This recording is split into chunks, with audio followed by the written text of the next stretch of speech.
Ladies and gentlemen, please join me in welcoming Edward Snyder-Ritter.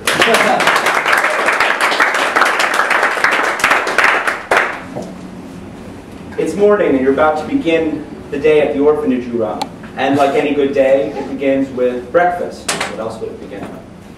The only problem is that today there is no breakfast because there's no food and no money to buy food. So what do? Any ideas? You have no money, you have no food, you have hundreds of children depending on you.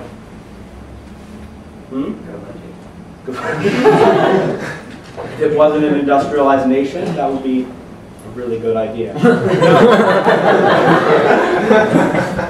This situation, it's a very challenging situation because there's no easy answers. But what a man by the name of George Mueller did might surprise some of you. He got the children together just as he always did. He sat them down just as he always did. And then he proceeded to pray and thank God for the food that they were about to eat, just as he always did. Then they had breakfast from what God provided, just as they always did. You see, from between when he prayed and when they ate breakfast, the local baker showed up at the door and said, "There was so much left over from yesterday and this morning. And I just felt compelled to come and give this to you because I thought the children could use it." So here, it's all here.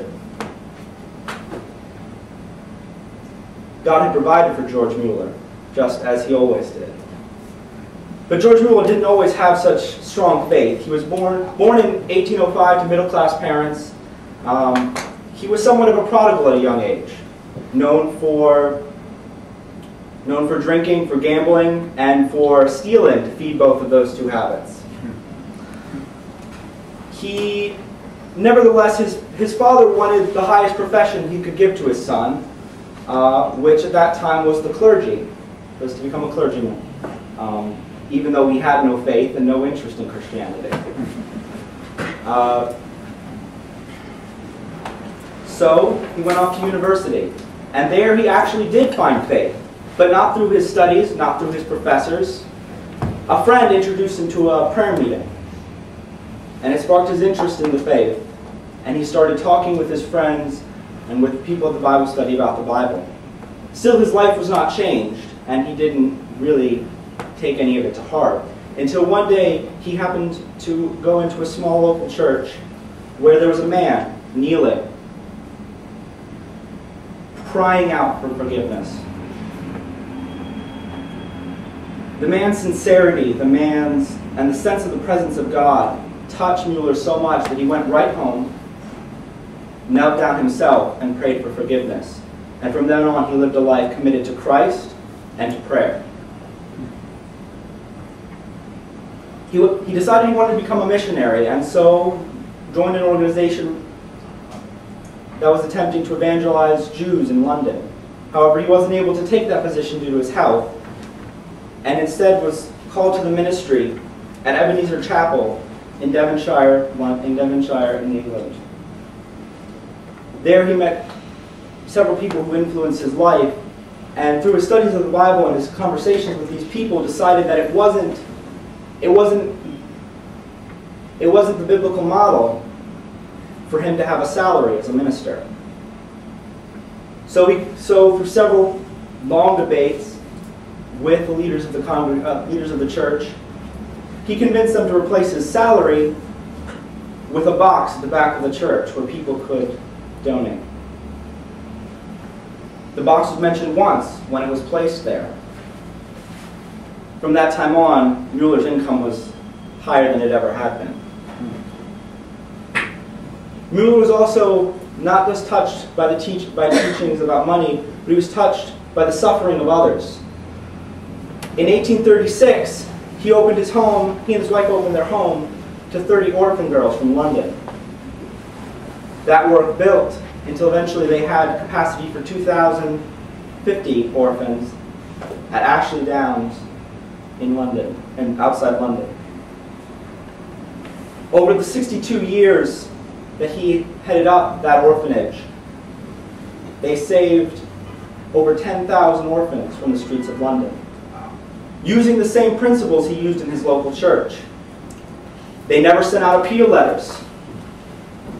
They never even told anyone what the needs of the orphanage were, and they never went into debt. Through prayer and reliance on God, they always had what they needed. Sometimes it was close. Sometimes they'd wake up and there'd be no food, but God would always provide. Mueller also started something called the Scriptural Knowledge Institute to start schools for children and to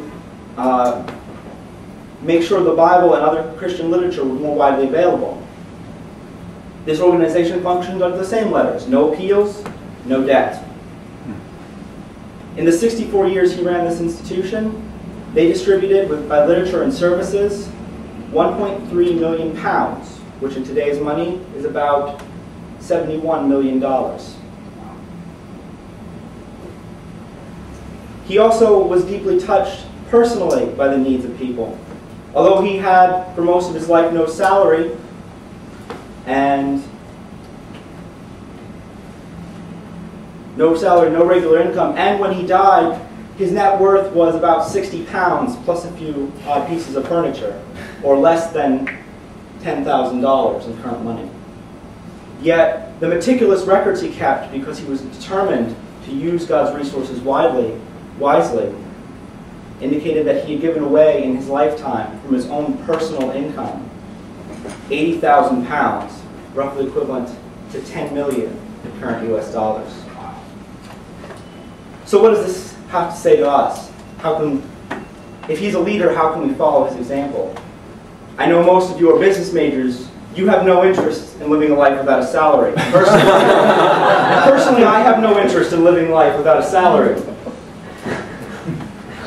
But I think there's two things we can see from Mueller's example. First, we need to be sensitive to the needs of those around us. He relied on people who had the sensitivity to follow the Spirit's leading and say, here's a need that I can meet. But the most important thing is to remember, as Mueller knew, that money and power, success, these were all just tools. Tools to more important things like feeding orphans or living the faith. Mueller said, a servant of God has but one master. It ill becomes the servant to seek to be rich and great and honored in a world where his Lord was poor and mean and despised.